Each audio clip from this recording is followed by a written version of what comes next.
Hi guys, this is Marvin Germo and we're here with Mr. Rex Mendoza, the founder of Rampver. He's one of our speakers for this year's Icon 2017. So hello Mr. Rex Mendoza. Hi everyone, I'm Marvin.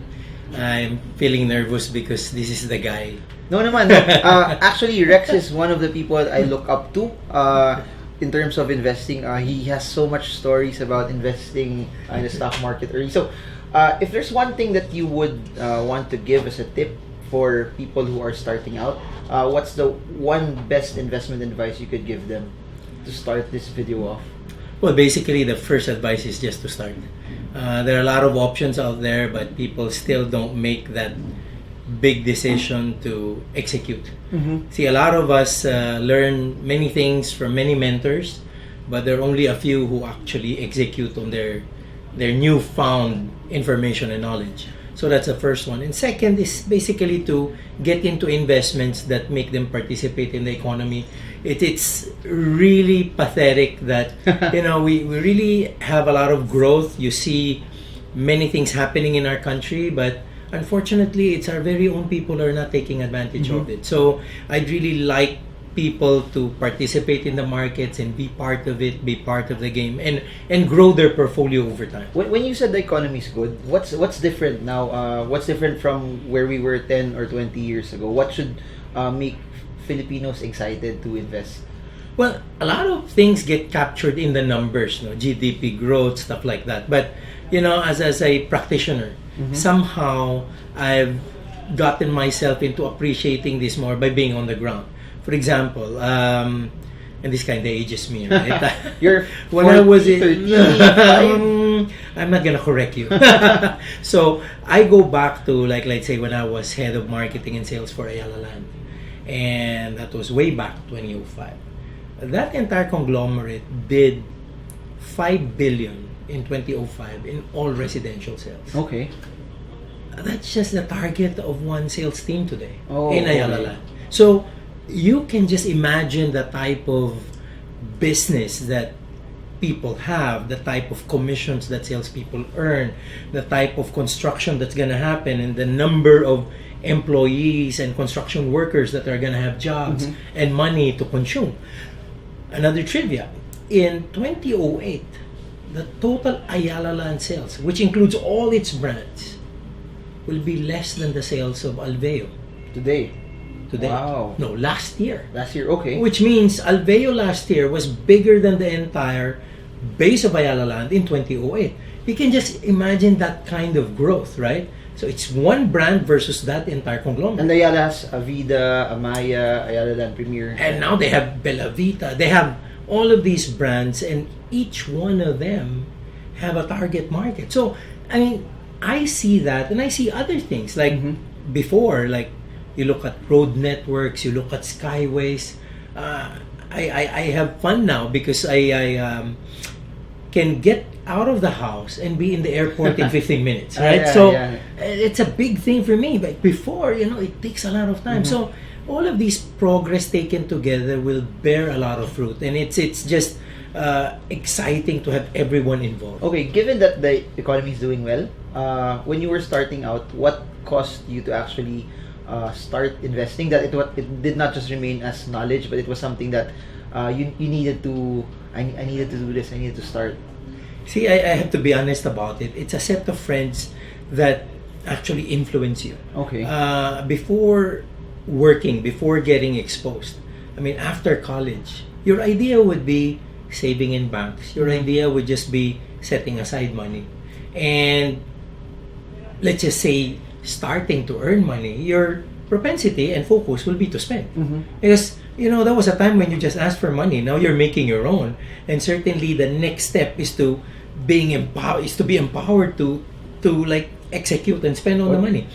But I had friends who are involved in the markets. I had friends who told me that they're doing this and they're doing that, and certainly step by step I was able to learn from them and copied them. Later on, I'd probably have my own strategy. I'd probably have my own views of the market. But at first, I was just getting inputs from them, and in the vernacular, sumasakay lang ako. I'm just part of the bandwagon until I realized, this is the right thing to do, and I have to take it really seriously. When you were starting out, was there a specific amount that you wanted, that you decided, okay, I'll invest this much, or was there a percentage from your income that you decided to put in? I think, I have to be quite blunt. I put almost everything. Oh, wow. Because I just felt my parents were there. Okay, and, okay. I get to be tight and I can still ask for some money, but I focused on putting everything that I can, just taking out a small amount for my daily upkeep. So it's basically almost all investments. Okay. And then I just felt this is the time to take a risk because as I've said, I have some sort of a security blanket at that time. So the younger you are, if you're not a breadwinner, you invest as much as you can. Exactly, because when you go wrong, you cannot really get hurt that much, right? I mean, I'm just looking at, and again, this kind of ages me.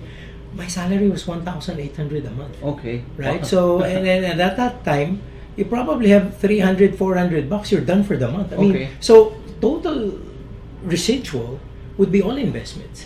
Now, I'm saying I can always fall back on asking for my parents' help or taking a loan from my siblings, but I never got into that. I mean, that kind of discipline also, showed me that, okay, if I now have a base that's growing, then any emergency can put me at a much higher level. Yeah, at a higher level. So somehow it's different. I risked everything, and then I realized, oops, I need to have an emergency fund, right? So I got some emergency fund going, and then it's sky's the limit after that. Okay.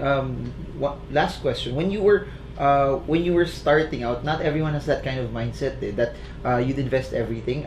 When I started out working, I would also invest as much as it, so I can relate to that. But most of my friends, they would like to go out on trips. They would want to buy stuff. What caused you to think that way? But again, it's really delayed gratification. I remember my mom and my mom, and when Randall asked me like best advice coming from your early days, I mean, it's always focused on my mom, and my mom said, there are only two things that you need to choose from, right? And enjoy now and suffer a bit later, or suffer a bit now and enjoy later. So, and it's basically that. I mean, delaying that gratification. A lot of people kind of get to demonize my cars and my watches, right? But they don't know the journey. Okay. They don't know what took me there. I was already president of PAMI. I was still eating lunch in the office. I was like bringing baon from our house, right? Now people see the way I'm spending, and they don't realize, hey, before I got to this, I earned that. Okay. Right? And this is why I tell people, it's a whole journey. Don't look at the Taipans who are there now. I mean, look at what they've done when they were starting. Yeah. And that's what I look at as a template. If I'd want to get to where they are, I'd probably have to go through what they went through. Yeah. Right? So, if people will want to hear your journey, what will you share in Icon this May 27? Well, it's really trying to execute, making sure that your learning gets translated to action. Number two, invest in things that you understand.